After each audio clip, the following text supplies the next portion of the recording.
Chiboris, and what the Laga Jia Chiboris. Thomas Anathan and Laga Majan and Jimaro, and Jimaro, Laga Jas and Tato Yawin and Moja Chiboris, Pintus, Thomas and digital picture. Ninja American, Ninja, Tatom Sanjan, then Tomor and Tanto Yawin, Tom Tanto Chiboris. Yanajamaza and Shanjus and the Thomas Chibala and Digital Thomas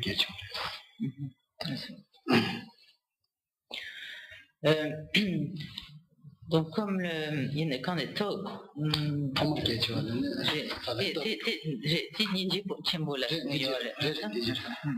et à ce propos, le bandit Chandra Kirti dit que donc la grande compassion est importante au début, au milieu et à la fin. En effet, donc, si l'on veut, et il compare donc la grande compassion au processus qui permet d'obtenir une moisson. Donc au départ, si l'on veut obtenir une bonne récolte, il faut bien préparer le champ, labourer le champ, retirer les pierres et donc faire tous les préparatifs nécessaires. Au milieu, donc il faut ensemencer le champ et prendre soin donc des pousses, prendre soin donc du champ et donc il faut qu'il y ait la chaleur, l'eau, etc. et donc tout ce qui permet de fertiliser et de faire pousser. Et à la fin, donc il faut également qu'il y ait une bonne récolte pour que l'on puisse donc moissonner aisément. Et donc de la même manière, pour pouvoir donc comme récolter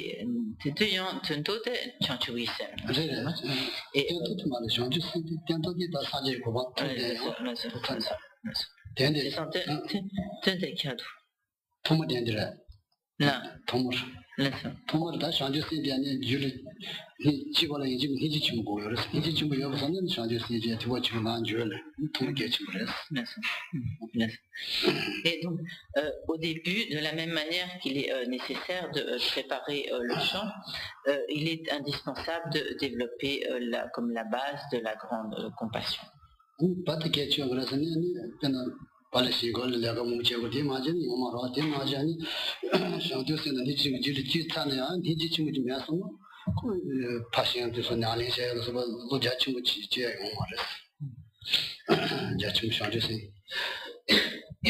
Ninji dans ce système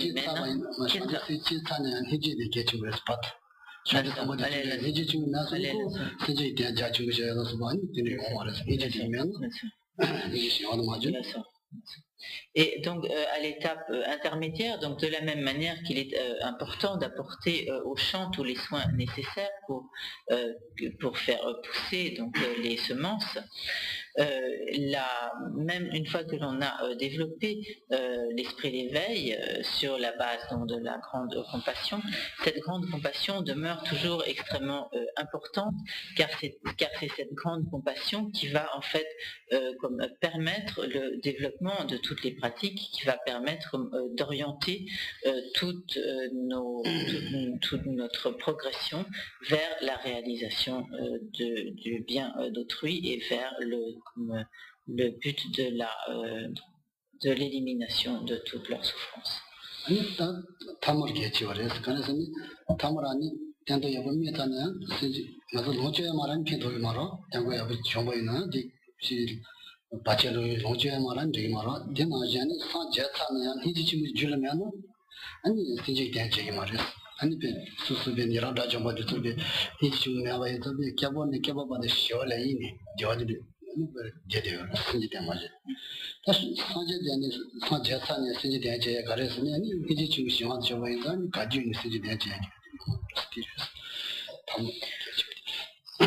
Donc à la fin, de la même manière que lorsque la moisson est totalement, lorsque vient le moment de récolter la moisson, lorsque la récolte a poussé, il est important qu'il n'y ait pas, que rien ne nous empêche de tirer jouissance donc de cette moisson.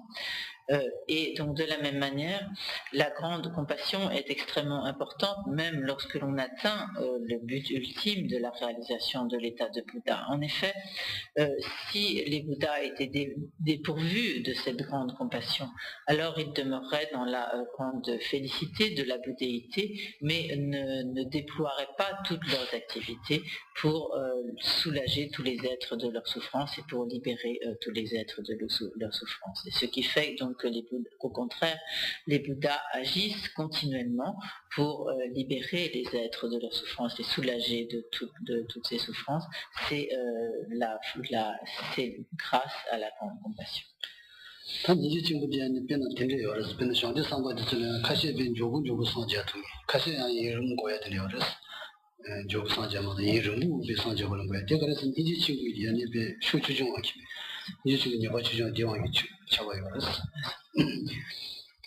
En outre, il y a certains bodhisattvas qui obtiennent assez rapidement l'état de Bouddha, et pour d'autres, au contraire, il leur faut très longtemps avant de pouvoir obtenir l'état de Bouddha. En fait, ce qui fait la différence entre ces deux types de bodhisattvas, c'est la puissance de la grande compassion. Donc, plus la compassion est puissante, et plus le bodhisattva peut obtenir rapidement l'état de Bouddha.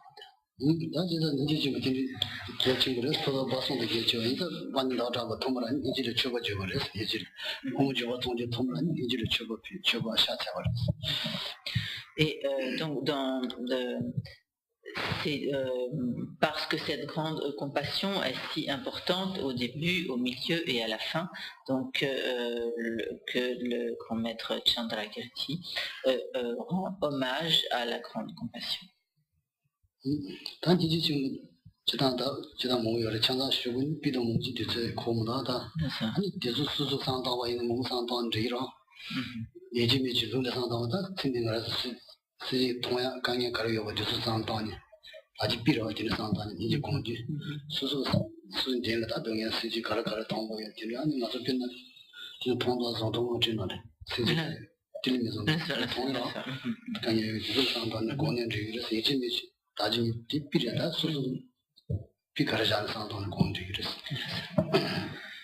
Il y aurait beaucoup de choses à dire à propos du développement de la grande compassion.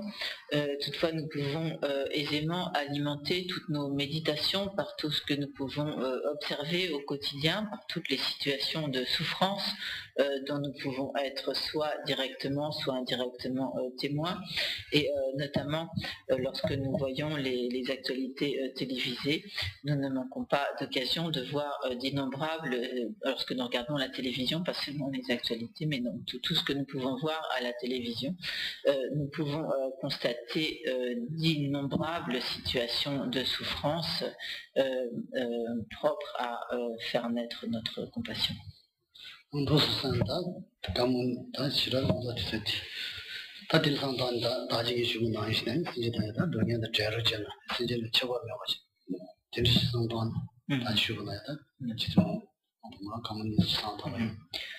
pendant quelques instants, de 3 minutes, nous allons méditer sur cette grande compassion en pensant donc à toutes les souffrances des êtres, et de manière à développer notre aspiration à les voir libérés de toutes ces souffrances.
이제 다 니지 공부를 이제 또 코만드 대다 대신 상당 공부 변화 좀 맞았던 진도 리를 된시대요. 이제 강의 통일어 수되는 다就是이제虽然니지 공부 되기를 했다.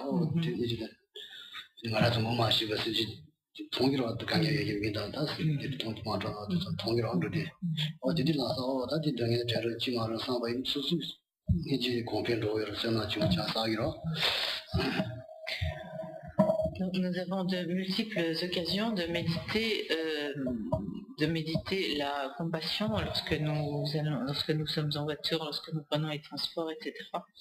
Nous rencontrons nous voyons toutes sortes de situations, nous voyons des gens qui sont dans une condition très difficile et à ce moment-là, donc si nous développons à l'égard de tous ces individus qui nous sont inconnus une grande compassion, donc notre pouvoir de compassion progressera rapidement et de cette manière également nous accumulerons de nombreux mérites.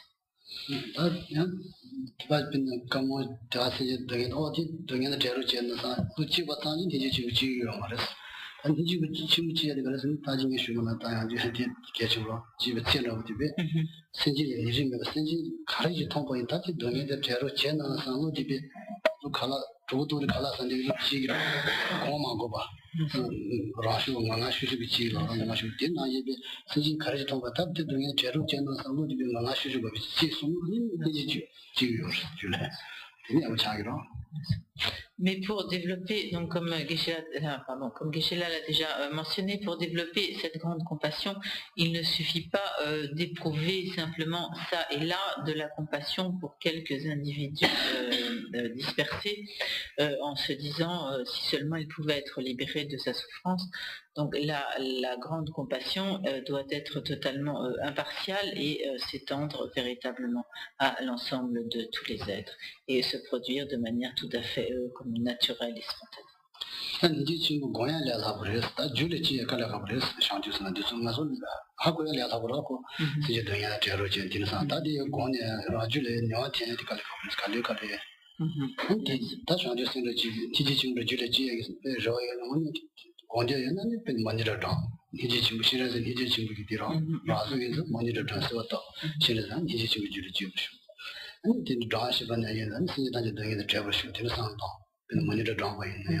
Bien sûr. Donc, il n'est pas du tout difficile de comprendre de quelle manière on peut développer la grande compassion, mais il n'est pas si facile de développer véritablement la grande compassion. Donc, pour cela, il faut nous habituer à donc la méditation sur cette grande compassion et également nous pourrons aider ce développement de notre grande compassion par la méditation sur Avalokiteshvara, la récitation de son mantra, donc de Manipadme, en priant donc Avalokiteshvara pour qu'il nous confère ses bénédictions de manière à ce que nous puissions donc Avalokiteshvara qui est la manifestation de la compassion de tous les Bouddhas, en le priant donc qu'il nous confère ses bénédictions pour que nous puissions nous-mêmes développer cette grande compassion. Et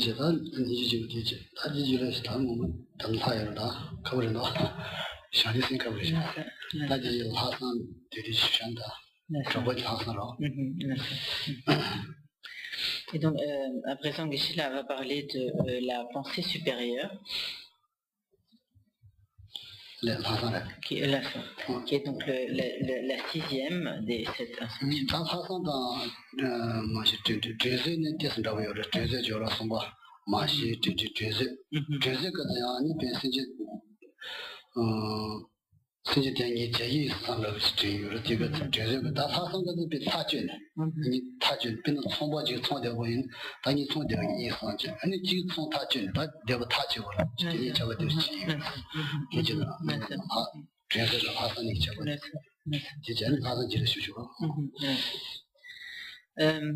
Donc lorsque l'on on aborde donc cette méditation sur la pensée supérieure.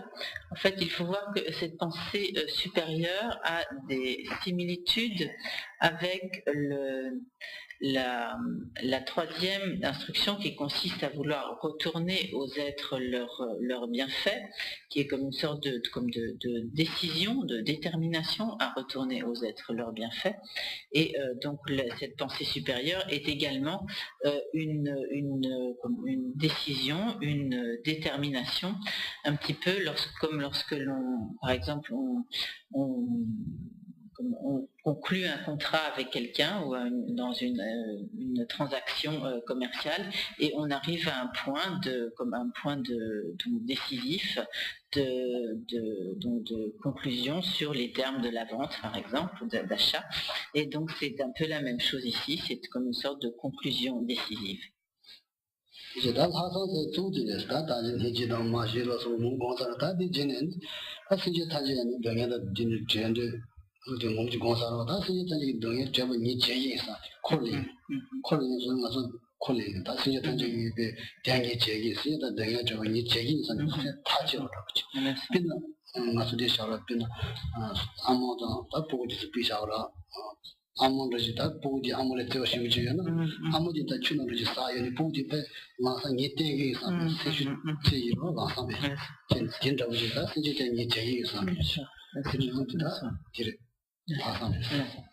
Et donc cette pensée supérieure est comme une ferme décision à agir soi-même pour pouvoir libérer les êtres de la souffrance. Et donc elle est vraiment comme une décision d'action, de la même manière par exemple que si une mère qui donc chérit son enfant le voit emporté par le flot, donc elle ne va pas seulement se dire à ce moment-là si seulement mon enfant pouvait ne pas se noyer, mais elle va plonger pour aller le sauver.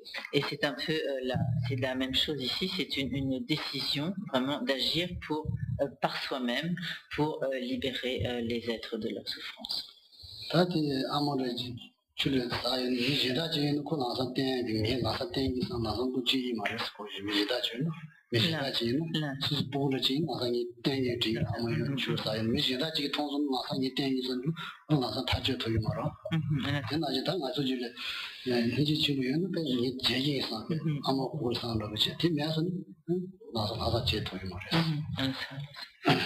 Et lorsque l'on a et donc si l'on n'a pas développé au préalable cette grande compassion, même lorsque l'on voit des êtres souffrir, on ne pourra pas développer comme instantanément la volonté d'agir soi-même pour les libérer de la souffrance. Par exemple, si quelqu'un voit par exemple quelqu'un se noyer mais qu'il n'éprouve pas du tout de compassion, alors il ne va pas plonger pour essayer de sauver la personne.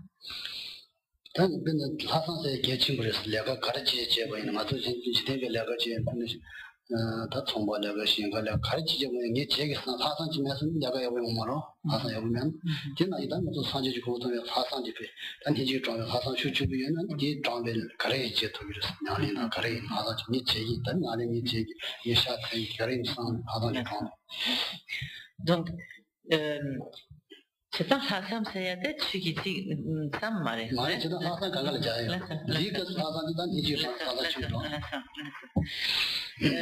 Donc, ce qui est appelé ici donc la pensée supérieure est quelque chose de totalement indispensable, non seulement dans le domaine du dharma, mais également dans toutes nos diverses entreprises où à ce moment-là, elle est en fait une sorte d'engagement personnel.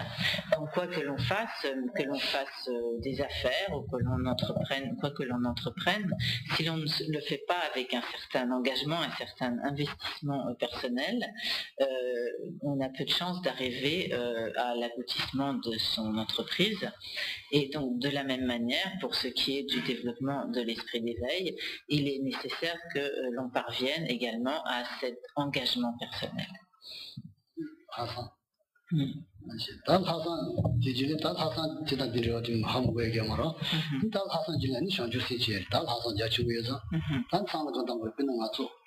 Sinji bin na sinji lebe sinji mumji le pinto cheba le susu le niwa boyo no su niwa na sinji mumji pinto cheba chegi yin sa sa yoba tan chegi ma o susu le chegi na niwa ji gondo sa sinji le san do we jina le da sinji tan je tengi chegi yin sa sa ji bo le yin ta da na sinji tan je tengi niwa min do niwa su le yo san je le yo le ta yin be sinji tan je ten ha san je ko tu gong do san bu chi te shan de sire da shan de sin ko ji ma shue yi Mais non.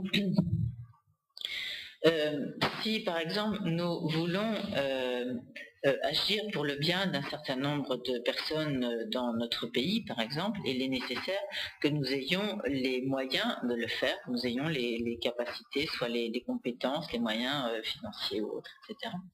Et donc de la même manière, lorsque nous prenons cette responsabilité personnelle, cet engagement personnel d'agir nous-mêmes pour accomplir le bien des êtres et les libérer de toute leur souffrance, nous nous apercevrons que, en fait, en l'état actuel des choses, nos capacités sont extrêmement limitées et que nous n'avons que notre capacité présente se limite à agir pour le bien temporaire de quelques êtres qui nous sont proches, mais en aucun cas nous n'avons pour l'instant la possibilité d'agir pour l'ensemble de tous les êtres et pour leur procurer un bonheur définitif et les libérer définitivement de la souffrance. Et en fait, c'est seulement le Bouddha qui possède une telle capacité, qui a toutes les capacités pour libérer tous les êtres de leur souffrance et leur procurer le bonheur. Et lorsque nous réalisons cela, donc à ce moment-là, nous allons développer la volonté d'obtenir nous-mêmes l'état de Bouddha.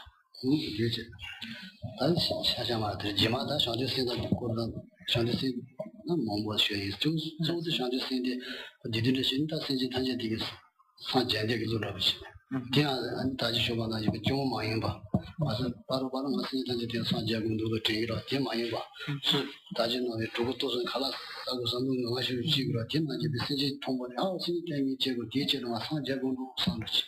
좀 많이 봐. 지수 잘해서 지기요. 잘해서 군들 고다 몸이 걸어.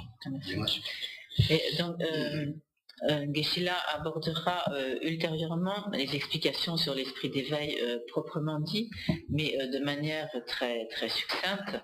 Donc, l'esprit d'éveil est donc cette aspiration à obtenir soi-même l'état de Bouddha, où on se dit, donc, il faut que j'obtienne l'état de Bouddha afin de pouvoir libérer tous les êtres de leur souffrance et leur procurer un véritable bonheur.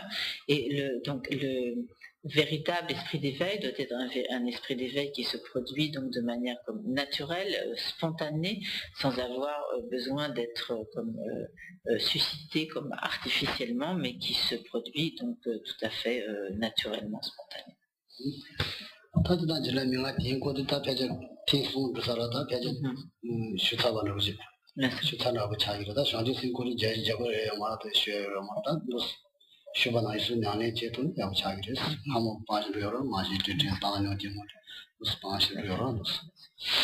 Geshe-la a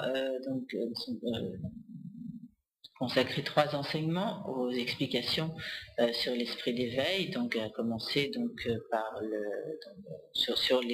l'esprit d'éveil, sur le développement de l'esprit d'éveil basé sur les 7 instructions causes et résultats et précédé donc par le développement de l'équanimité.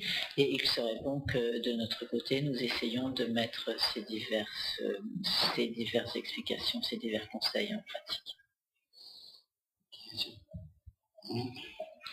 지단이다 샤주스인데 주절에 나니 까무 찌빈 dim성요다 dim성요로 미지기 신지비 장거 몸지라 니모리라 니비 정바 통성시라 쇼베니고 칼라 tin성통에 미지지라 니비 정바 통보라니 지린 이치인데 니비 주체토는 공부하네 비치성요로서 산적이 개친구에서 하나는 안 되게 말아.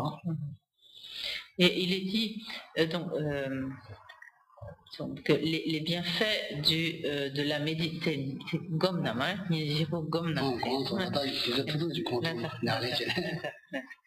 donc il est dit que les mérites issus de la méditation sur la grande compassion sont extrêmement vastes, extrêmement puissants. Et il est donné de cela un exemple. Donc si quelqu'un... il y a, disons donc, les mérites accumulés par la méditation sur la grande compassion effectuée pendant seulement quelques instants sont beaucoup plus vastes que les mérites que quelqu'un accumulerait en offrant la nourriture pour tous les repas à une personne tout au long de sa vie. Là. Excusez-moi. Donc, c'est bien maintenant que j'ai la comprendre parfait, je vais modifier. Donc l'exemple était donc un instant de méditation sur la grande compassion produit des mérites donc beaucoup plus vastes que le fait d'offrir de la nourriture à un grand nombre de personnes pendant toute leur vie. Voilà. Et donc Geshe-la va s'arrêter là.